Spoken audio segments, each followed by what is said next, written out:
مقرر اگر سچ نہیں بولے گا تو مر جائے گا صدر علی وقار۔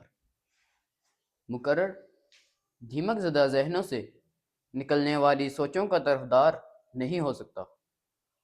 وہ ذہن جو اس عہد مرگ کی پیداوار ہیں، گھر کی ڈوبتی ناؤ کو دیکھ کر محض تماشائی بنے بیٹھے ہیں کہ صدر علی وقار اگر کوئی ان کی اس بے حسی پہ لفظوں کا تازیانہ بجائے تو اس کے لیے زندگی کے دروازے بند کر دیے جاتے ہیں۔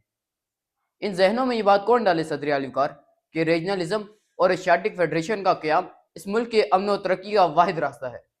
سرحدی لکیر کو بارود کی بو کے بجائے اگر چاول، چینی اور کپاس کی خوشبو سے مہکایا جائے تو یہ گھر گلشن کی طرح نکھر سکتا ہے، مگر ہم سفارتی اور داخلہ پالیسی کو نئی ڈگر پاٹ ڈالنے کے بجائے گردنیں جھکا کر جی حضور کے نغمے گاتے ہیں، اور یہی تابداری ہماری اصل پالیسی ہے۔ ہمیں کیا لگا کہ ہم سافٹ ویئر ہاؤسز کی بنیاد رکھ کر اس ملک کے امن و ترقی کو بڑھائیں، ہم تو زی پیک جیسے اہم منصوبے کو حضور والا کی خوشنودی پر قربان کر دیتے ہیں۔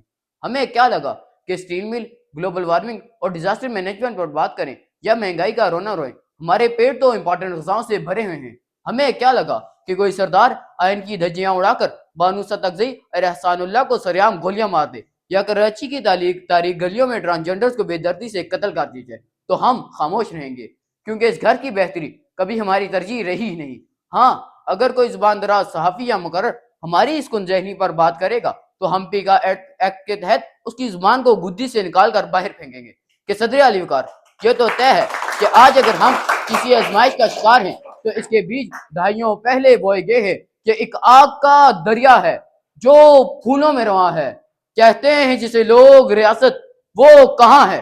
سینچا تھا جسے زہر سے، نفرت سے، لہو سے، اب تم کو مبارک ہو وہی پیڑ جواں ہے، اب تم کو مبارک ہو وہی پیڑ جواں ہے۔